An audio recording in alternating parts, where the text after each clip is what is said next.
South India shopping mall, the wedding మంత్ర, సరికొత్త wedding collection, south India shopping mall.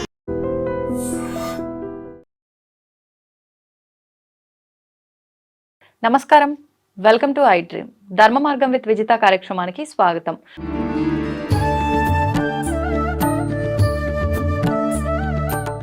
నమస్కారం అండి. జై శ్రీరామ్. సాధారణంగా మనం గరుడ పురాణం టాపిక్ గురించి మాట్లాడుకున్న సందర్భంలో మీరు చెప్పిన దాన్ని బట్టి ఈ ప్రేతకాండలో మొత్తం అసలు చనిపోయిన తర్వాత ఈ విధానాలు ఏదైతే ఆచరిస్తున్నామో వాటన్నిటి గురించి ముందరే దాంట్లో చెప్పబడి ఉంది అని చెప్పారు. ఒక మనిషి చనిపోయిన తర్వాత వెంటనే ఆ జీవం పోగానే తీసుకొచ్చి వాళ్ళని వెంటనే నేలపైన పడుకోబెట్టేస్తారు, గడ్డిలో పడుకోబెడతారు, తల దగ్గర దీపం పెడతారు. ఇలాంటి విధానాలన్నీ కూడా కొన్ని ఆచరిస్తూ ఉంటారు. ఒక 11 రోజుల వరకు ఇవన్నీ ఆచరిస్తూ ఉంటారు. అసలు ముందర ఈ నేలపైన పడుకోబెట్టే విధానం ఎందుకు వచ్చింది? ఫస్ట్ ప్రశ్నే గరుత్మంతుడు అడిగినటువంటి ప్రశ్నలకి విష్ణుమూర్తి ఈ క్వశ్చన్తోనే స్టార్ట్ చేశాడు. అసలు మరణించినటువంటి వాళ్ళని భూమి మీదకి స్పర్శ జరిగేటట్టు పెట్టాలి. మంచం మీద మరణిస్తే ఒక దోషం చెప్పారు. అలాగే నిద్రపోతూ మరణిస్తే ఒక దోషం, ఎంగిలి నోటుతో మరణిస్తే ఒక దోషం. మరణ సమయంలో కొంతమందికి ఈ యూరిన్ అవి అయిపోతుంటాయి, అలా అయిపోతూ మరణిస్తే ఒక దోషం, నోట్లోంచి ప్రాణం పోతే ఒక దోషం. ఇలా అనేక రకమైన దోషాలు, దానికి ఏవో ప్రాయశ్చిత్తాలు అవి ఇక్కడ చేస్తూ ఉంటారు. ఇవన్నీ ఎప్పుడు పవిత్రం అవుతాయి? అసలు మనం స్టార్టింగ్ నుంచి పడుకోబెట్టడం దగ్గర నుంచి ఈ కర్మకాండ స్టార్ట్ అవుతుంది మనకి. యాక్చువల్గా అయ్యగారు మంత్రాలు ఇవన్నీ తర్వాత, కర్మకాండ ఒక మనిషి పోయిన వెంటనే, పోతాడు అని తెలుసున్న వెంటనే ఫస్ట్ బయటకు తీసుకుంటామన్నారు. ఇంట్లోంచి బయటకు తీసుకొచ్చిన తర్వాత పడుకోబెట్టాలి. ఈ పడుకోబెట్టడంతోనే కర్మ స్టార్ట్ అయిన పెట్టరు మాకి. ఈ స్టార్ట్ అయ్యే దగ్గర ఏం చెప్పారంటే, నేల మీద డైరెక్ట్గా పడుకోబెట్టమని కాదు, గోమయంతో దాన్ని ఆవు పేడతో అలికి ఆ ప్రదేశం మీద పెట్టమని. ఎందుకంటే భూమి స్వతసిద్ధంగా కొన్ని దోషాలతో ఉంటుంది. భూమే దోషాలతో ఉంటుంది. భూదేవి అంటాం కదా, ఆవిడ అమ్మవారే. కానీ ఆవిడ దోషాలు దేనివల్ల వచ్చాయి అంటే, మధుకైటభులు అనేటటువంటి రాక్షసులు విష్ణుమూర్తి చెవి గులువు నుంచి బయటకు వచ్చి ఆయనతో యుద్ధం చేసి 5,000 సంవత్సరాలు చేతులు కుస్తీలు పెట్టారట. విష్ణుమూర్తి ఆయనతో యుద్ధం చేశాడు 5,000 years. వీళ్ళు ఓడవలేదు. సరే, వీళ్ళకి చాలా ముచ్చట వేసింది. అమ్మవారు ఏం చేసిందంటే, బ్రహ్మగారుని సేవ చేయడం కోసం ఇదంతా, విష్ణుమూర్తి బొడ్లోంచి వస్తాడు బ్రహ్మగారు, ఈయన చెవుల్లోంచి వచ్చారు వీళ్ళిద్దరు రాక్షసులు. వచ్చి చూశారట ఎదురుకుండా. ఆయన ఏదో వింత జీవి ఒక 5 తలకాయలతో కనిపించాడు. అప్పుడు ఫస్ట్లో 5 తలకాయలు ఉండేవి ఆయనకి. 5 తలకాయలతో కనిపించేప్పటికి, ఏంటి నువ్వు? ఆయనేమో సత్తు, ఇదేమో అసత్తు. అంటే అది మంచి, ఇది చెడు. ఫస్ట్ నుంచి ఉంది ఇది, ఈ రెండిటికి మంచి చెడు. నాభిలో ఉన్నటువంటి మలినంలోంచి బ్రహ్మగారు వస్తే, చెవిలో ఉన్నటువంటి మలినంలోంచి రాక్షసులు వచ్చారు. వీళ్ళు రాక్షసులు. ఎందుకు రాక్షసులు అంటే, పక్కవాడిని ఇబ్బంది పెడదామని చూస్తున్నారు. నువ్వు ఉండకూడదని ఆయన మీద బయలుదేరుతుంటే ఆయనకు భయం వేసి విష్ణుమూర్తిని పిలుద్దామా అని చూస్తే, ఈయనేమో నిద్రలో ఉన్నారు, యోగ నిద్ర. నిద్ర ఎందుకు పడుతుంది అని ఆలోచించి, ఓ నిద్ర అంటే తమోగుణం, ఆ తమోగుణానికి అధిష్టాత్రి ఒక శక్తి ఉంటుంది అని, ఆ శక్తికి అమ్మవారు అని ఒక పేరు పెట్టి ఆయన ధ్యానం చేశారట. చేయడంతోనే నిద్రని ఆయన దాంట్లోంచి బయటకు వెళ్ళిపోయింది నిద్రాదేవి. ఈయన లేచి సేవ చేయడానికి బయలుదేరుతుంటే, ఇప్పుడు మళ్ళీ ఆయన చూసేట 5,000 years అవుతుంది, వీళ్ళంతా ఇది తెమిలేలా లేదు వ్యవహారం అంతా. కాబట్టి మళ్ళీ ఇందాక నన్ను సేవ్ చేసింది కదా ఫస్ట్లో ఆ దేవి, ఒకసారి మళ్ళీ నేను ప్రార్థన చేద్దామని అమ్మవారిని ప్రార్థన చేస్తే, ఈసారి ఏం చేసిందంటే వీళ్ళలోకి మళ్ళీ ఆవిడ ప్రవేశించింది. వెంటనే వీళ్ళు ఏం చేశారంటే, విష్ణుమూర్తిని చాలా గొప్పగా యుద్ధం చేసావయ్యా 5,000 years మాతో నువ్వు కాబట్టి మేము ఇద్దరం కలిసి నీకు వరం ఇస్తాము అన్నారట. విష్ణుమూర్తికి వీళ్ళు ఇస్తారట వరం. నాకేముంది, నాకు ఇంకేం వరం కావాలి, మీరు నా చేతిలో చావాలి, అదే నాకు వరం. అయ్యో, ఇలా పొరపాటున ఇలా ఇచ్చేసాము వరం అంటే. చూడండి, సృష్టి ప్రారంభంలో కాబట్టి వాళ్ళకు కూడా కమిట్మెంట్ ఉంది. ఇస్తామన్న తర్వాత దానికి కట్టుబడాలి అనేది ఉంది. ఇప్పుడు మనకు అది ఉండదు, రాను పోతుంది కమిట్మెంట్. ఆ కమిట్మెంట్తో వాళ్ళు ఏం చేశారు, సరే ఇస్తామన్నాం కదా, చిన్న షరతు పెడదాం, అయితే ఇస్తాము, కానీ ఎక్కడ నీళ్లు లేవో అక్కడ మమ్మల్ని నువ్వు సంహరించాలి అన్నట్టు. అప్పుడు అంతా ఉన్నదంతా నీరే, ఇంకా భూమి అవేం పుట్టల. ఆ నీళ్లల్లోనే ఈ విష్ణుమూర్తి, ఆ విష్ణుమూర్తిలో ఉన్నటువంటి ఆ చిన్న మలం ఎప్పుడైతే అంటే మలం అంటే మట్టి, ఉమ్, ఆ మట్టి శరీర మాలిన్యం ఏర్పడంతోనే దాని నుంచి ఒక సృష్టి ప్రారంభమైంది. ఇక భూమి సృష్టి జరగల. ఇప్పుడు ఎక్కడ భూమి కోసం మరి నీళ్ళే ఉన్నాయి, అసలు భూమి ఉండాలి అని కూడా తెలియదు. ఉమ్, భూమి అనే ఒక కాన్సెప్ట్ ఉంటుంది, దాని మీద మనం చంపాలి అనేది అంతకు మునుపు భూమిని చూసిన వాళ్ళకి తెలుస్తుంది, కానీ స్టార్టింగ్లో వాళ్ళకి తెలియదుగా. అవును. మనం ఏం చేద్దాము అని చూసి ఆయన ఒకసారి తొడని చూశాడు, తొడ కనిపించింది. ఆ తొడని ఏం చేశాడంటే పెద్దగా చేసి ఆ ఇద్దరు రాక్షసుల్ని దాని మీద పెట్టి ఇలా నలిపేసేట మొత్తం. ఉమ్, మధుకైటవుని నలిపేశాడు. నలిపేసిన తర్వాత ఏమైంది, ఈ వేస్టేజ్ అంతా కూడా మళ్ళీ ఇలా అన్నట్టు ఉమ్, ఇలా అండంతోనే అది మళ్ళీ నీళ్ళలో పడింది. మరి ఆ వేస్టేజ్ ఎక్కడికి పోతుంది? ఉమ్, దాన్ని మేధస్సు అంటారు, ఈ మాంసం వాటితో ఉన్నది. ఆ మేధస్సు అంతా కూడా కలిసి కలిసి కలిసి కలిసి కలిసి ఇప్పుడు మనకు థియరీలు చెప్తున్నారు కదా, భూమి ఎలా వస్తుంది, ఎలా ఏర్పడిందని. ఎలా ఏర్పడి కూడా ఉండొచ్చు. ఉమ్, ఇది మనకు చెప్పింది. అంటే దానికి మునుపు జరిగినటువంటి ఈ విష్ణువు బ్రహ్మ ఈ మధుకైటబులు అనేటటువంటిది మన శాస్త్రజ్ఞులకు ఇంకా ప్రస్తుతానికి అంది ఉండకపోవచ్చు. ఓకే. కానీ ఏదో ఒక మెటీరియల్ అది అలా అలా అలా ఏర్పడింది అనేది అంటున్నారు కదా. ఈ మెటీరియల్ ఏదైతే ఉందో వీళ్ళ శరీరంలోంచి ఉన్నటువంటి మేధస్సు, దాంతో ఈ భూమి ఏర్పడింది. మరి ఇప్పుడు పవిత్రమా అపవిత్రమా భూమి? అపవిత్రమే. అసలే రాక్షసులు, పైగా వాళ్ళ యొక్క రక్తమాంసాలతో రక్తమాంసాలతో. ఏర్పడినటువంటిది భూమి అని. ఉమ్, అందుకని మనం ఏం చేస్తామంటే ప్రతి దగ్గర కూడా భూమిని మళ్ళీ మనం ప్రోక్షణ చేస్తూ ఉంటాం. అవును. నీటితో మళ్ళీ భూమి ప్రోక్షింపబడితే అది శుద్ధం అవుతూ ఉంటుంది ఎక్కడైనా. అంటే ఊరికే క్లీనింగ్ కోసం కాదు, బాగా క్లీన్గా ఉన్నా మళ్ళీ ఒకసారి మంత్రపూర్వకంగా ఏదో నామస్మరణ భగవంతుడు నామంతోనో పుండరీకాక్ష అనో చదువుకుంటే ఉమ్, అది అక్కడ ఈ దోషాలు పోతాయి. అంటే సర్ఫేసి యాసిడ్ వేసి క్లీన్ చేస్తే నీట్నెస్ ఉంటుంది. అవును. కానీ భూమికి పట్టినటువంటి ఈ మైథిని దోషం ఏదైతే ఉంటుందో ఉమ్, అప్పుడు భూదేవి ఏం చేసిందంటే నన్ను పెట్టావు బాగానే ఉంది, ఉమ్, నేనే అపవిత్రులంటే ఇప్పుడు నా మీద పుట్టే వాళ్ళందరూ అపవిత్రులు అయిపోతారు, సృష్టి అపవిత్రం అయిపోతుంది. ఆ. కాబట్టి నాకైనా నువ్వు వరం ఇవ్వు అంటే అప్పుడు ఎవరైతే నీకు మంత్రోక్తంగా నేను విష్ణుమూర్తి నీటి స్వరూపం అంటారు. ఆపో నారాయితి ప్రోక్తాహ ఆపోవై నరసూనవహ అని. ఉమ్, నేను నీటి స్వరూపం కాబట్టి నీటితో నిన్ను శుద్ధం చేస్తే నువ్వు శుద్ధపడుతూ ఉంటావు అని. ఓకే. అంటే దాన్ని ఏమన్నారు అంటే అందుకని ఈ భూమిని శుద్ధం చేయాలి. ఈ శుద్ధం చేసే దగ్గర కొన్ని నీటితో చేసే ఉంటాయి, కొన్ని దర్భతో వాటిని ఇలా రాస్తే కొన్ని చోట్ల శుద్ధి పడుతుంటుంది, ఉమ్, కొన్ని చోట్ల ఆవు పేడతో శుద్ధి పడుతుంటుంది. ఆవు పేడ సర్వదేవతా స్వరూపం కాబట్టి దాంట్లో లక్ష్మీ స్వరూపం పృష్ఠభాగంలో ఆవుకు ఉంటుంది కాబట్టి ఆ పేడతో దాన్ని అలకమన్నారు. పేడ దొరకని పరిస్థితుల్లో పసుపుని దాని స్థానంలో వాడుకోవచ్చు, అది కూడా లక్ష్మీప్రదం కాబట్టి పసుపుతో అయినా అలికి దాని మీద నల్ల నువ్వులు దర్భలు వేయమన్నారు.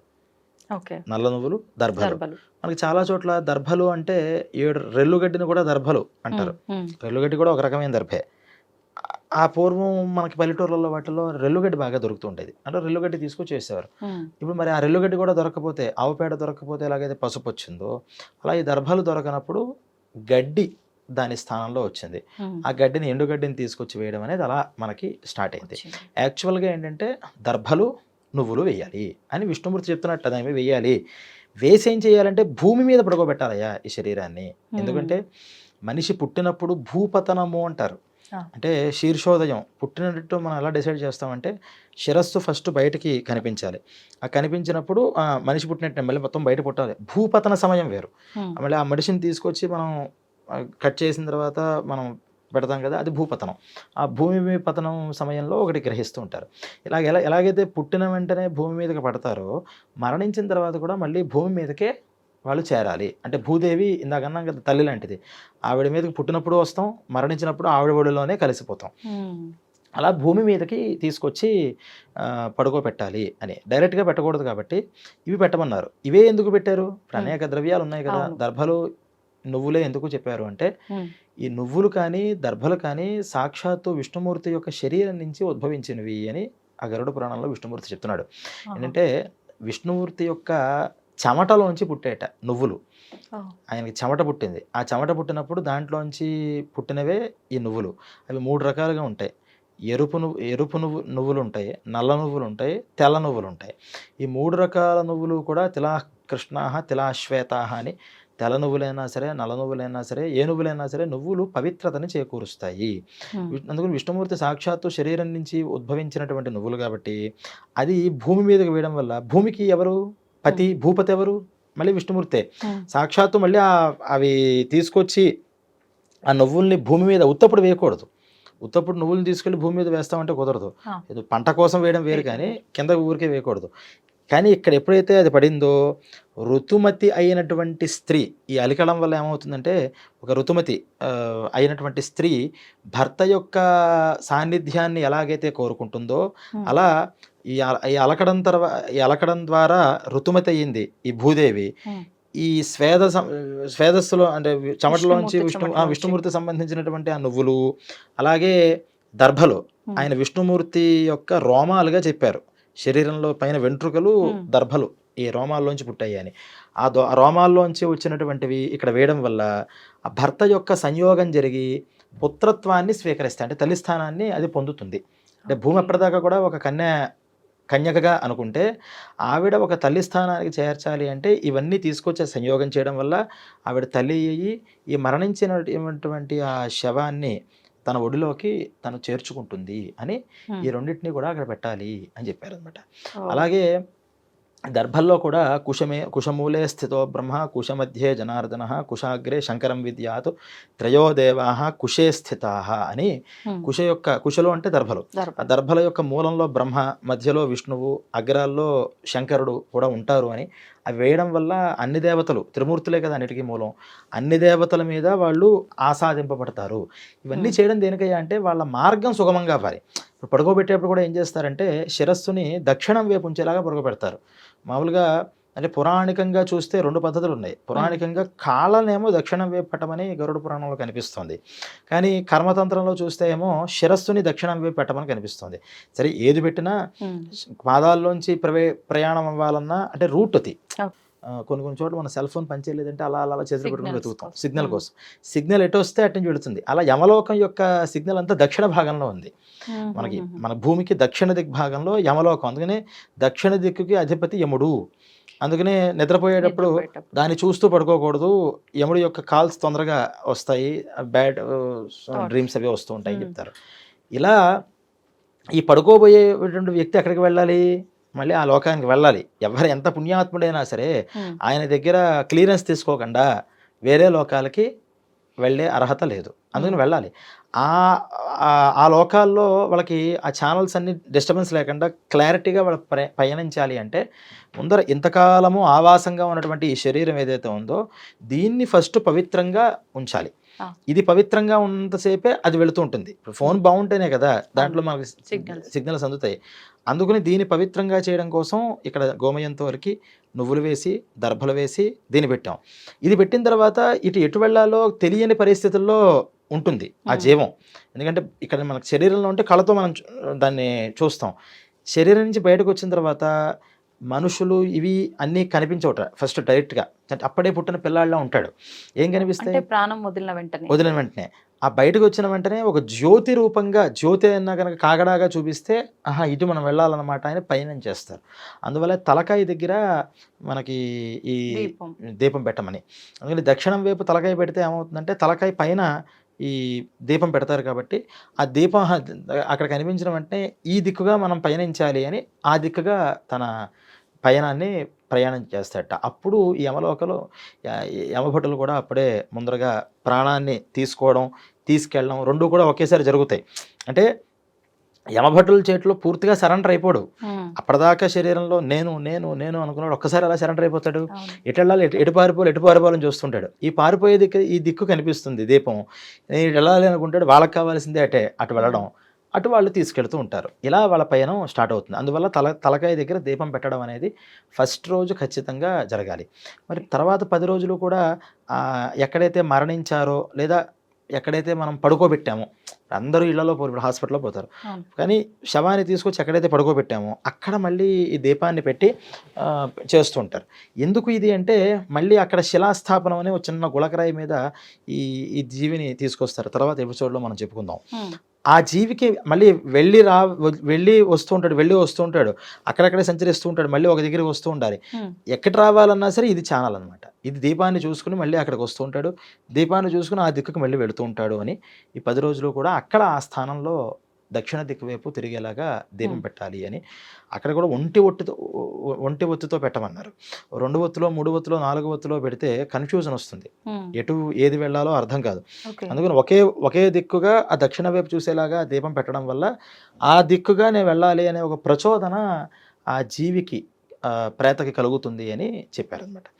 అందుకని ఇక్కడ ఈ శరీరాన్ని శుద్ధంగా ఉంచి ఇక్కడ తర్వాత చేయబోయేటటువంటి, అంటే ఇప్పుడు చెప్పాం కదా, ఈ కుశలు ఎందుకు పెట్టాలంటే అది విష్ణుమూర్తి నుంచి వచ్చినవి, నువ్వులు ఎందుకు పెట్టాలి అంటే అది విష్ణుమూర్తి చెమటలోంచి వచ్చినవి.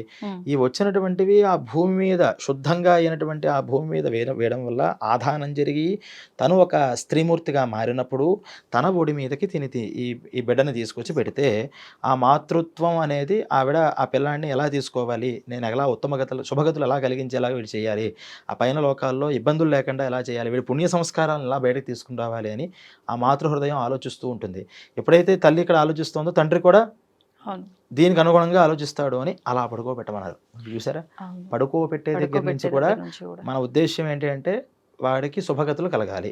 ఇప్పుడు మీరు ఇందాక హాస్పిటల్ అంటే నాకు ఒక ఆలోచన వచ్చింది. అంటే మనం అతను చనిపోతున్న ముందే ఇదంతా కూడా ప్రిపేర్ చేసుకొని, చనిపోయిన తర్వాత వెంటనే ఇదంతా ప్రిపేర్ చేసుకొని ఒక పద్ధతిగా ఇదంతా మొదలు పెట్టాలి. ఇందాక మీరు అన్నట్టు హాస్పిటల్లో మరణించిన వాళ్ళు ఉంటారు, లేదు ఎక్కడైనా యాక్సిడెంట్ అయితే స్పాట్ డెడ్ అయిన వాళ్ళు ఉంటారు.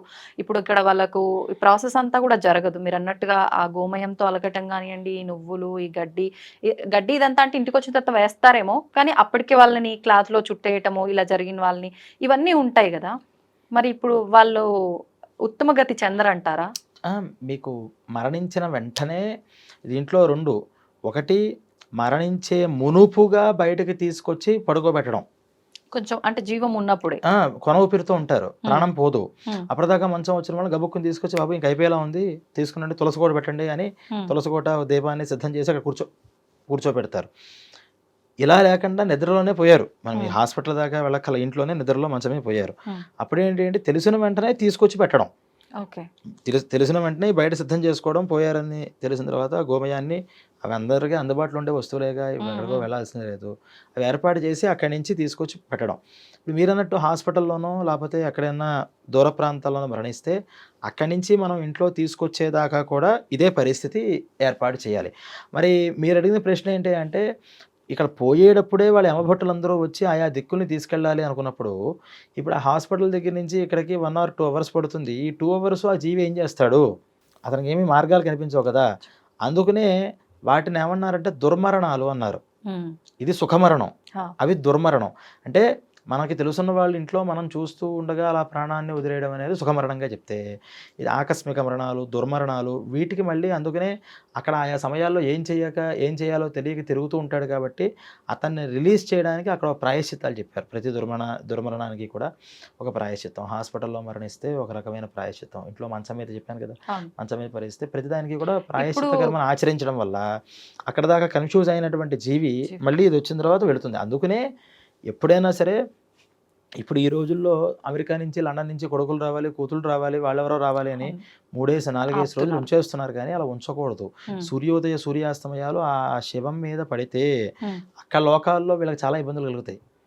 నాకు చెప్తే ఎవరికి అర్థం కావట్లా. ఇప్పుడు అవన్నీ వాళ్ళు రావాలి అనుకుంటున్నారు తప్పితే, నువ్వు వచ్చినా రాకపోయినా ఈ శరీరం అనేటటువంటిది వాళ్ళకి ఎలా మంచి కలిగించాలో మనం ఆలోచించాలి. పూర్వం నుంచి కూడా ఎప్పుడు మరణిస్తే అప్పుడు సజ్జస్కాలంలో వెంటనే దహనం చేసేసేవారు. దాన్ని అలా ఉంచకూడదు అని చెప్పారు. ఎందుకు ఉంచకూడదు అంటే ఇలాంటి సమస్యలే వస్తాయి. వాళ్ళు అప్పటిదాకా గజిబిజి గందరగోళం అయిపోతుంది వాళ్ళ పరిస్థితి. ఎక్కడికి వెళ్ళాలో తెలియదు, ఏం చేయాలో తెలియదు. ఈ లోపల ఈ శరీరాన్ని, ఏ శరీరం లేదు కదా, అప్పటిదాకా శరీరం ఉంది, వర్ణనాతీతమైన బాధ. ఒకటి ఇలా ఉంటే మళ్ళీ ఒక 3 రోజులకో 4 రోజులకో ఈ సూర్యోదయ సూర్యాస్తమయాలు పడినప్పుడల్లా వాళ్ళ శరీరం మీద సూర్యమండలంలోకి, అంటే నిప్పుల్లో కాల్చేస్తున్న బాధ కలుగుతుంది వాళ్ళకి. సూర్యోదయ సూర్యాస్తమయాలు శవం మీద పడితే నిప్పుల్లో వాళ్ళు కాలిపోతున్న బాధ. ఆ బాధ నుంచి దాహం వస్తుంది, తాగడానికి ఏమి ఉండదు, విపరీతమైన దాహం వస్తుంది వాళ్ళకి. అందుకనే మామూలుగా దహనం చేస్తున్నప్పుడే వాళ్ళకి ఈ దాహం అయితే వస్తాయని, తాపము, దాహము ఇవన్నీ పోవడానికి ఈ తిలోదకాలు, వాసోదకాలు అని ఇవన్నీ 10 రోజుల కర్మల్లో చేయిస్తూ ఉంటారు. ఇప్పుడు ఒక డౌట్, మీరు హాస్పిటల్లో మరణించినా, మంచం పైన మరణించినా, ఇంకెక్కడ మరణించినా కొంత సమయం ఆలస్యమైనా మొత్తానికైతే మనం తీసుకొచ్చి ఆ ప్రాసెస్ మళ్ళీ చేస్తున్నాము, వాళ్ళకి ఒక మార్గం చూపిస్తున్నాం. అసలు కొన్ని సందర్భాల్లో శవమే దొరకని పరిస్థితులు ఉంటాయి. వాటర్‌లో చనిపోయిన వాళ్ళు అసలు పోయినట్టే ఉంటుంది గానీ తెలియనే తెలీదు. అసలు శవం దొరకదు కొన్నిసార్లు. ఇట్లాంటి సందర్భాల్లో మరి ఇంక వాళ్ళని తీసుకొచ్చి ఇవన్నీ చేసే స్కోప్ మనకుండదు. అప్పుడేం జరుగుతుందంటారు? అప్పుడు దానికి ఏమన్నారంటే అగ్నిదగ్ధం. ఫర్ సపోజ్ అగ్నిలో మొత్తం ఫైర్ యాక్సిడెంట్ అయ్యి మొత్తం కాలిపోయింది, ఏమీ లేదు, హ్మ్. అస్థికలు మిగులుతాయిగా, ఆ అస్థికలను తీసుకొచ్చి ఆ అస్థికలకి మళ్ళీ ఇవన్నీ సంస్కారాలు చేయమన్నారు. అంటే హ్మ్. ఎక్కడో అక్కడ ఏదో ఒక దాన్ని ఆశ్రయించుకుని ఉంటాడు. హ్మ్. శరీరం అంతా కాలిపోయినా లోపల ఉన్న ఎముకల్ని తీసుకొచ్చి మొత్తం మళ్ళీ దహనక్రమం మళ్ళీ చేసి ప్రాసెస్ అంతా స్టార్ట్ చేయమన్నారు. హ్మ్. మీరన్నట్టు నీళ్ళల్లో పడిపోయింది, శవం కూడా దొరకలేదు, మనిషి వెళ్ళిపోయాడు, హ్మ్. కానీ పోయినట్టు కన్ఫర్మేషన్ అయితే ఉంది, ఓకే. శరీరం అయితే లేదు. అందుకని పొరపాటున ఎక్కడైనా కొట్టుకు రావచ్చు కదా, అందుకని దానికి కూడా కొంత సమయాన్ని ఒక 2-3 డేస్ వెతకమన్నారు. హ్మ్. 3 డేస్ అయినా సరే ఇంక రాకపోతే మనిషి, అప్పుడేం చెప్పారు అంటే పాలాశ విధి అని ఒకటి చెప్పారు.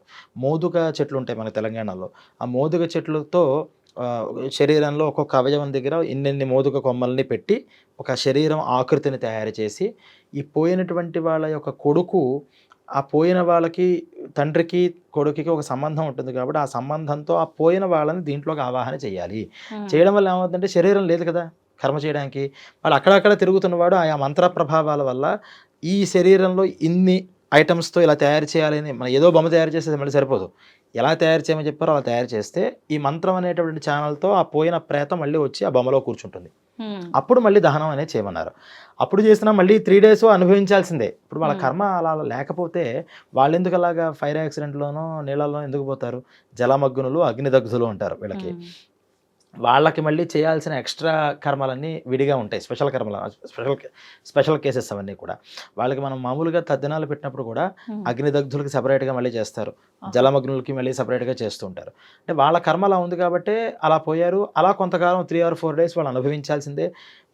అనుభవించిన తర్వాత మళ్ళీ కొడుకు ఈ 3 డేస్ ఎందుకు చెప్పారు అంటే మళ్ళీ శవం దొరికితే, దొరికితే. ఇప్పుడు తీరా ఇంత చేశాడు హ్మ్. పోయిన వెంటనే, తర్వాత శవం దొరికింది, మళ్ళీ దాన్ని ఏం చేయాలో అర్థం కాదు హ్మ్. తీరా ఇదంతా చేసిన తర్వాత. అవునవును. అందుకని ఈ కన్ఫ్యూజన్ లేకుండా 3 డేస్ నువ్వు వెతుకు ఫస్ట్, లేదని కన్ఫర్మేషన్ వచ్చిన తర్వాత అప్పుడు చెయ్యి. ఈ లోపల వాళ్ళు అనుభవిస్తారు, తప్పదు, అది వాళ్ళ కర్మ. హ్మ్. ఆ కర్మని పోగొట్టడమే నీ బాధ్యత కాబట్టి ఎక్కడి నుంచి ఏం చెప్పారో అదంతా మళ్ళీ చేసుకుంటూ సేమ్ ప్రాసెస్గా వెళ్ళమన్నారు. హ్మ్. తప్పితే ఏది మనకు శవం దొరకలేదు అని చేతులెత్తి దండం పెట్టేదంటూ కాన్సెప్ట్ లేదండి. హ్మ్. మొత్తం ప్రతి దగ్గర ప్రతి దానికి ఒక సమాధానం, ఒక ఇప్పుడు ప్రశ్న. అవన్నీ అలా పద్ధతిగా జరుగుతున్నాయంటారా? అన్ని చేసేవాళ్ళు ఉన్నారు. సందర్భాల్లో? అంటే అన్ని సందర్భాల్లో అంటే చేసేవాళ్ళు ఉన్నారు. హ్మ్. ఇప్పుడు అందరూ రూల్స్ ఫాలో అవుతున్నారంటే దాని మీద ఇంట్రెస్ట్ ఉన్న వాళ్ళు ఫాలో అవుతారు. హ్మ్. ఏ రూల్ అయినా అంతేగా, అందరూ ట్యాక్స్ పేయర్స్ ఉన్నారా మొత్తం ఇండియా అంతా? కట్టాలనుకున్నవాడు కడతాడు. అంతే. కడితే మాకు బెనిఫిట్ ఉందనుకుంటే కొంతమంది కడతారు. కడతారు. కొంతమంది భారతీయుల్లా కడతారు. హ్మ్. కొంతమంది మాక్సిమం పీపుల్ ఎందుకు ఏం చేస్తారు, దాన్ని ఎలాగ మనం స్కిప్ స్కిప్ చేయాలి. చేయొచ్చు అని చూస్తూ ఉంటారు. హ్మ్. కలికాలం కాబట్టి అంటే వాళ్ళ కర్మలు కూడా డిపెండ్ అయి ఉంటాయి కదా. హ్మ్. ఇప్పుడు నేను ఇందాక మీకు ఒక సందర్భం చెప్పాను, తండ్రి గారు యొక్క మాట మేరకు కర్మలు చేయకుండా ఉండే చేయరు. పరిస్థితుల్లో ఇప్పుడు వాళ్ళ కర్మ ఏముంటుంది, నువ్వు ఇలా అనుభవించాలని ఉంది కాబట్టి కొడుకు దగ్గర మాట మాట ఇచ్చి. తీసుకున్నాడు, అవును. అవును. ఇలా కర్మలు చేయకూడదు అంటే వాళ్ళ కర్మలు కూడా ఉంటాయి. కానీ వాళ్ళ కర్మలు మన మీద ఉన్న మన కర్మ మన మీద పడకుండా చూసుకోవాలి కొడుకు. హ్మ్. ఇప్పుడు నాకు చేయొద్దని చెప్పాడు కదా ఈ కర్మ, కాబట్టి నేను పితృవాక్య పరిపాలకుడిని అనుకుంటామా, లేదా ధర్మం చేయమంటుంది కాబట్టి చేయాలి అనుకుంటామా? అవి ధర్మ సంశయాలు. హ్మ్. అలాంటి సమయాల్లో వాటిని ధర్మ సందేహాలు అంటే వాస్తవానికి అవి. ఓకే. ఇప్పుడు తండ్రి మాటకి ఇవ్వాలి, తండ్రి అవును. చెప్తే వినాలి, రాముడిదే కదా మనకు ఆదర్శం. అవును. తండ్రి ఏమో నువ్వు నా కర్మ చేయకూడదు అన్నాడు. మరి శాస్త్రం ఏముంటుంది, కర్మ లేకపోతే చేయమంటుంది. అధోగతి అయిపోతావురా బాబు, చేయమంటుంది. ఈ రెండిట్లో ఏది బలం అంటే తండ్రికి ఆశ. హ్మ్. తండ్రి యొక్క ఆశ ఏంటి, ఇది చేయకుండా ఉండాలి వద్దని. నాకు అని. హ్మ్. ఆశ గొప్పదా ధర్మం గొప్పదా అంటే ధర్మమే గొప్పది. తండ్రి ఆశ అలా ఉన్నా ధర్మం ఇలా చెప్పబడింది కాబట్టి ఇలా చెయ్యాలి. కానీ అంటే ఇంకొకటి కూడా ఉదాహరణ ఏంటి, అంటారు గదా! చెప్పండి. ఆఖరి కోరిక ఖచ్చితంగా నెరవేర్చాలి అని. అదే అంటున్నా, ఈ ఆఖరి కోరికలే ఆశ. హ్మ్. ఆశ గొప్పదా ధర్మం గొప్పదా అంటే ధర్మమే గొప్పది. హ్మ్. ఎందుకు అంటే పచ్చకామెర్లు వచ్చాయి కొడుక్కి, బాగా పచ్చకామెర్లు. తండ్రికి అనుకోండి, హ్మ్. ఆ పచ్చకామెరలో మీకు కొన్ని ఏవో పచ్చాలు చెప్తారు, ఆవకాయ తినకూడదు, గోంగూర తినకూడదు, ఇంకోటి వంకాయ తినకూడదు ఇవన్నీ అని. కానీ ఆ సమయంలో నేను తినాలనిపిస్తుంది, వాళ్ళు పచ్చని చెప్తారు. పూర్వం వెల్లమందని వేసేవారు, ఆ వెల్లని ఊరుంది అక్కడ, జస్ట్ అది ఇంత ఉండ చేసి వేసేస్తారు, కానీ వాళ్ళు 6 months పచ్చని చాలా గట్టిగా చేయాలి, మళ్ళీ జీవితంలో మళ్ళీ రాదు. హ్మ్. అలా చాలామందికి వైద్యం అలా జరుగుతూ ఉండేది. ఓకే. ఇప్పుడు వీళ్ళకి ఏమవుతుందంటే ఫస్ట్ ఆ డోస్ వేసిన 3 days ఓన్లీ పాలు తాగాలంటారు, ఏమీ లోపల తాగకూడదు. హ్మ్. వీళ్ళ పక్కన ఎవరైనా ఆవకాయలు అవి తింటూ ఉంటే తినాలనిపిస్తూ ఉంటుంది. ఇప్పుడు ఇదే తండ్రి నాకు ఆవకాయ పెట్టాలంటే, అమ్మో తండ్రి గారు మాట జవదాటకూడదు, ఉమ్, ఆయన ఆవకాయ పెట్టమన్నారు కాబట్టి ఆయన పెట్టాల్సిందే అనుకుంటామా? ఉమ్. పెడితే అనారోగ్యం కాబట్టి పెట్టకూడదు నాన్న, నువ్వు తినకూడదు, నీకు షుగర్ ఎక్కువ, తినకూడదు, నువ్వు తాగకూడదు. రెండోది చేస్తాం ఏ వద్దు అని. మరి తండ్రి గారి మాట మనం ఫాలో అంటే అవ్వాలి. ఇప్పుడు ఫాలో అవ్వకపోయినా ఆయన ఆరోగ్యం బాగుంటుందనే కదా మహా అయితే. అంటే ఆయన ఆశ కన్నా ధర్మం గొప్పది. కరెక్ట్. కొడుగ్గా కర్తవ్యం ఏంటంటే తల్లిదండ్రులు సుఖంగా ఉండేలా చూసుకోవడం. సుఖం వాళ్ళు అలిగించేస్తే సుఖం కలుగుతుంది, ఇదొక సుఖం. కానీ తర్వాత మళ్ళీ నష్టం కలిగినా నీ వల్లే వస్తుంది కాబట్టి నష్టం ఏ రకంగా కలగకూడదు. ఈ ఇప్పుడు షుగర్ పేషెంట్తో ఉన్నటువంటి తండ్రి స్వీట్ కావాలి అంటే ఆయనకి స్వీట్ తినడం వల్ల తాత్కాలిక సుఖం వస్తుంది, కానీ షుగర్ పెరిగితే మళ్ళీ అది అనారోగ్యం సూచన అవుతే మళ్ళీ దుఃఖం కూడా వస్తుంది. కాబట్టి నీ కర్తవ్యం ఏంటంటే నాన్న నువ్వు తినకూడదు కాబట్టి నీకు ఇలా చేయను, నువ్వు అడిగావు కదా ఇంత పెసరు తిను, నీ కోరిక ఇబ్బంది లేకుండా దీనికి. అలా ఏంటంటే ఇటువంటి కొడుకులు కూడా వాళ్ళు కూడా ఇలా మాటలు తీసుకున్నప్పుడు ఇంకోటి తీసుకుంటున్నప్పుడు తప్పకుండా చేస్తాను, వాళ్ళ సంతృప్తి కోసం అంటే సరిపోయిందిగా. అలా అప్పుడు వాదించకూడదు. కొడుకు ధర్మం ఏంటంటే ఆఖరి కోరికగా కూర్చుని మీద చేసినప్పుడు అలా చేస్తావనన్నా నీకు ధర్మం ఏం తెలుసు అని అక్కడ వాదించకూడదు. తప్పకుండా నాన్న నీకేం కావాలంటే అబద్ధం ఆడు, తప్పేం లేదు. ఎందుకంటే వాళ్ళకి కావాల్సిన సంతృప్తి. ఇప్పుడు వాడు ఎందుకు నీ మీద మాట మీద చేసుకుంటున్నాడు, వాడికి ఆ సంతృప్తితో నేను పోవాలి. నా ఆఖరి కోరిక తీరుస్తావా లేదా అంటే తీరుస్తాను అంటే సంతృప్తి. నువ్వు తీర్చేది చూడడం, నువ్వు తీర్చేది నేను చూస్తానని కూడా పోయేవాడికి తెలియదు కదా. నేను వెళ్ళిన తర్వాత నేను పైన పలానా లోకల్ నుంచి ఇక్కడ చూస్తూ ఉంటాను, నాకు ఇలాగా ఇక్కడ నాకు విజన్ కనిపిస్తుంది అని ఎవడో అనుకోడు.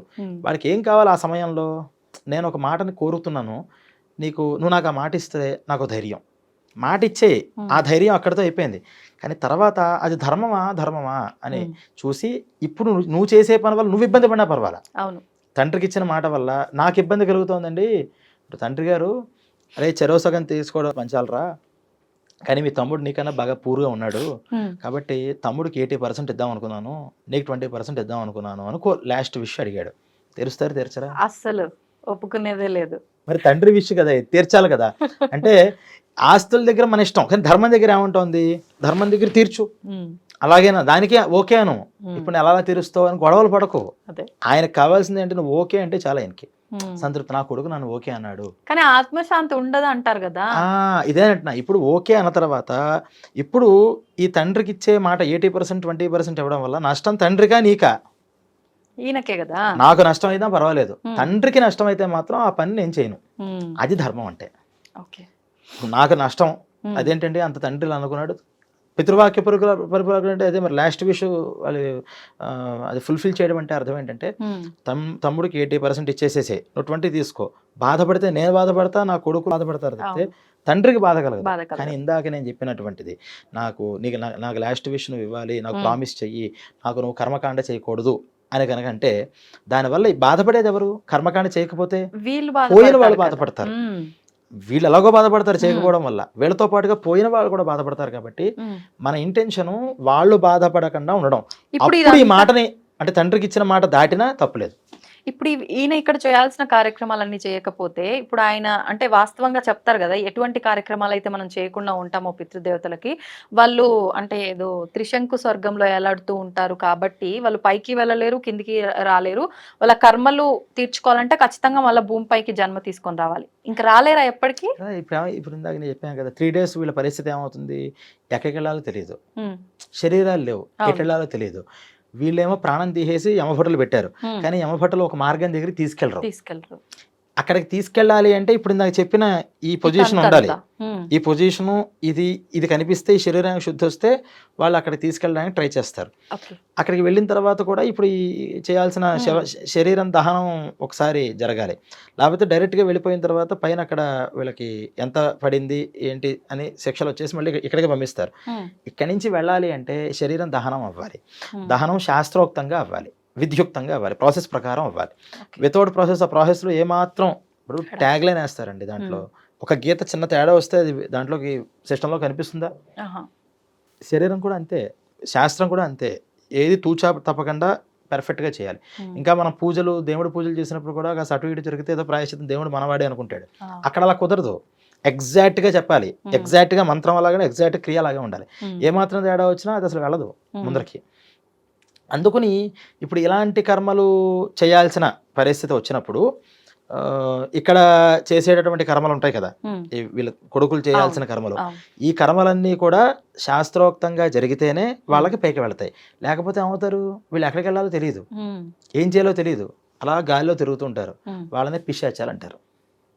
దయ్యం దయ్యం దయ్యం ఏ తిరుగుతున్నాడు, ఉమ్, పిశాచాలు అంటే ఇవన్నమాట, పిశాచగణాలు అవన్నీ. ఓకే. అక్కడ అలా గాలిలో తిరుగుతుంటారు, వాళ్ళకి గాలే, ఉమ్, వాళ్ళకేం శరీరం ఉండదు, ఆకలి దప్పిక. అందులో ఇప్పుడు దహనం చేశారు, కర్మలు చేయకపోతే వాళ్ళకి ఉత్తమ పై గతులు ఉండవు, కింద గతులు ఉండవు. ఉమ్, దాంతో వాళ్ళంతా కూడా కళల్లోకి వస్తూ ఉండడం, కొంచెం ఎనర్జెటిక్గా ఉంటారు అనుకోండి వాళ్ళు. ఉమ్, అంటే మనస్సు హార్డ్గా ఫోర్స్ఫుల్గా ఉంటే వాళ్ళు ఏవో సమస్యలు పెట్టి వీళ్ళని హింసిస్తూ ఉంటారు కుటుంబాన్ని. కుటుంబాన్ని. నన్ను నువ్వు రిలీజ్ చేయి అని చెప్పడం. ఓకే. వాళ్ళు అంత బలవంతులు కాదంటే కనుక అలా తిరుగుతూ ఉంటారు. వీళ్ళు ఏమనుకుంటారు, మా నాన్న ఎక్కడికి వెళ్ళిపోయాడు, మనం సుఖంగా ఉన్నాడులే అని వీళ్ళు అనుకుంటారు పాపం. ఓకే. కానీ వాళ్ళు మాత్రం రిలీజ్ అవ్వరు. ఉమ్, దానివల్ల తర్వాత పుట్టేటటువంటి పిల్లలు పితృదోషకారకమైనటువంటి ప్లానటరీ పొజిషన్లో పుడుతుంటారు. ఉమ్, అలా కూడా సిగ్నిఫికెన్స్ వస్తూ ఉంటుంది. అరే బాబు పితృశాపం ఉందిరా నీకు అని. ఉమ్, అలాగేనా చూసి అప్పుడు ఈ నారాయణ బలి ఇలాంటి కార్యక్రమాలు వాళ్ళ కోసం చెప్పారనమాట. ఓకే. అంటే ఆ పిల్లాడి టైం అయినా సరే పితృదోషం వచ్చింది, మన సమస్య లేకపోతే ఎప్పటికీ మనం గుర్తు చేసుకోం కదా. అవును. డాక్టర్ దగ్గరికి ఎందుకు వెళ్తాం చెప్పండి? అంటే ఏదో ఒక డాక్టర్ అనారోగ్యం గారు వస్తేనే నన్ను మీరు వెళ్తాం. నాకు ప్రసవం వేశారు కాబట్టి, మీరు నన్ను మా అమ్మగారికి మీరు సిజరన్ చేశారు కాబట్టి, లేకపోతే పురుడు పోశారు కాబట్టి నేను పుట్టాను, నేను ఇప్పుడు పెద్ద యాంకర్ అయ్యాను. మీరు ఏ రోజైనా సరే మిమ్మల్ని పుట్టించిన డాక్టర్ దగ్గరికి వెళ్ళారండి? వెళ్ళం. మీరే కాదు, నేను కూడా వెళ్ళలేదు. అవును. వెళ్తాం అంటే మనకి ఏదో సమస్య రావాలి. ఉమ్. సమస్య వస్తే ఈ సమస్యకి ఏంటి అని మనం ఏదో డాక్టర్ దగ్గరికి వెళ్ళిపోతాం. మంచికైనా చెడుకైనా అందరూ కోరుకునేది అలాంటి ప్లేసెస్ కి వెళ్ళకూడదు అని. అంటే వెళ్ళాలా వెళ్ళకూడదు వేరు. పర్సనల్గా అయినా ఓ డాక్టర్ దగ్గరికి ఉమ్, మనం పలానా హెల్ప్ చేసిన తర్వాత నాకు ఎంత వచ్చింది, నేను ఎంత పొజిషన్లోకి వచ్చాను అంటే మీరు నాకు పురుడు పోసారు కాబట్టి, మీరు నన్ను సక్రమంగా చేశారు కాబట్టి మా సేఫ్గా ఉన్నాను కాబట్టి నేను అని జీవితంలో ఒక్కసారైనా వెళ్ళాలి కదా. అవును. వెళ్ళం. వెళ్ళాం. మన దేవుడి దగ్గరికి వెళ్ళం, డాక్టర్ దగ్గర, మంచి వాళ్ళ దగ్గరికి మనం ఊరికే వెళ్ళము, ఆ, ఏదో పని ఉంటేనే వెళ్తాము. అలా ఇలా ఇప్పుడు ఈ పితృదోషాలు ఇలాంటివి లేకపోతే ఉమ్, అసలు ఈ పితృకార్యాలు మనం ఎందుకు చేస్తాం? అందుకని ఆ దోషాలు ఆ సమయంలో వస్తే, ఆ సమయంలో పుడితే దోషం వల్ల ఆ సమస్యలు ఫేస్ చేస్తూ ఉంటారు. అవును. అప్పుడు వీళ్ళు ఏం చేస్తారు, ఎందుకు దీనికి అని ట్రేజ్ అవుట్ చేసి, ఓహో పలానా పితృదోషం అనమాట అని అలాగేనా మళ్ళీ పితృదేవతలను విముక్తి చేస్తారేమో అని. అయినా సరే మనం చెయ్యం. ఉమ్, ఎందుకంటే ఇప్పుడు దాన్ని కూడా మనం ఇప్పుడు ఎక్కడైనా సరే, ఇప్పుడు మనం మాట్లాడుకునే ఎపిసోడ్స్ ఏం చేసినా సరే శ్రద్ధ కావాలి. అది లేకుండా ఎన్ని చేసినా, నేను ₹1 కోటి ఖర్చు పెట్టా ఈ నారాయణ బలికి అని పెట్టుకున్నా, 1 crore ఖర్చు పెట్టానన్నా 0 ఫలితం. నువ్వు ₹100 ఖర్చు పెట్టావు, ఉమ్, శ్రద్ధ ఉంది, అప్పుడు నీకు 100% ఫలితం వస్తుంది. ఓకే. ఇప్పుడు ఏమైపోయిందంటే డబ్బులు ఇచ్చేస్తే అయిపోతాయి అవును. అన్నీ. నేను అన్ని లక్షలు ఖర్చు పెట్టా, ఎన్ని లక్షలు ఖర్చు పెట్టావు అనేది కాదు, ఉమ్, ఎంత శ్రద్ధగా చేసావు, ఏం ప్రాసెస్లో చేస్తావు. శాస్త్రం అనే ఒక ప్రాసెస్ ఉంది. ఆ శాస్త్రం చెప్పినటువంటి విషయంగా ఒక కర్మకాండ ఎలాగైతే నియమాలు చెప్పిందో ఆ నియమాలతో మనం ఉండాలి. ఓకే. కనీసం ఇప్పుడు 100% ఉంటామండి అంటే కలియుగంలో అన్నీ ఉండలేకపోవచ్చు.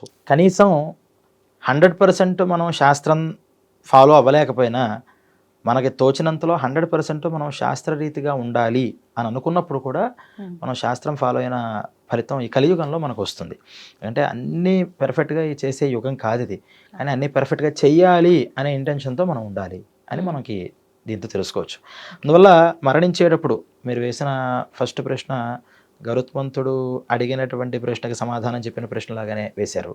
ఇది మరణించినటువంటి వాళ్ళ యొక్క పరిస్థితి, అంటే శరీరాన్ని కూడా అందుకనే ఈ పంచామృతాలు వాటితో శుద్ధం చేస్తారు. అంటే మనిషి పోయిన తర్వాత ఎందుకు ఇదంటే ఇది ఎంత పవిత్రంగా ఉంటే పైన అంత పవిత్రమైన శరీరాలు వస్తూ ఉంటాయి. అలాగే ఈ శరీరం లోపల ఆ నోట్లో కూడా బంగారం వేయడం అనేది మనం చూస్తాం. బియ్యం వేస్తున్నారు భయం గారు. యాక్చువల్గా ఏంటంటే పంచలోహాలు వేయాలి. అలాగే 7 రకాల ధాన్యాలు ఉన్నాయి, ఆ ధాన్యాలు కూడా వాటిలో వేయాలి. అన్నీ దొరకవు కాబట్టి ఆ టైంలో బియ్యాన్ని వేసేయడం అని చేస్తున్నారు. ఆ ఎన్ని రకాల అవన్నీ వేయడం వల్ల ఏమవుతుందంటే బీజవపనం అని ఒక పంటని మనం విత్తనాలు వేసి పండించడం ఎటువంటిదో ఈ నోట్లో ఈ వస్తువులు ఈ ద్రవ్యాలని వేయడం వల్ల తర్వాత పైలోకాల్లో అన్ని శుభాలు ఆ జీవుడికి కలుగుతాయి అని ఇవన్నీ కూడా అక్కడ ఏమని చెప్పారు.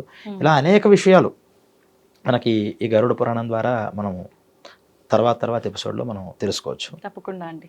నిజంగా గరుడ పురాణం అనగానే శిక్షలు ఒక్కటే అనే భ్రమలోనే ప్రతి ఒక్కరం ఉన్నాము. కానీ మాట్లాడుకుంటూ ఉంటే అసలు ఇంత డెప్త్ ఉందా ఈ సబ్జెక్ట్లో, ఇంకా ఎన్నో ఉన్నాయి తెలుసుకోవాల్సినవి అనిపిస్తుంది. మరొక మంచి ఎపిసోడ్లో మరిన్ని విషయాలు మాట్లాడుకుందాం. ధన్యవాదాలండి.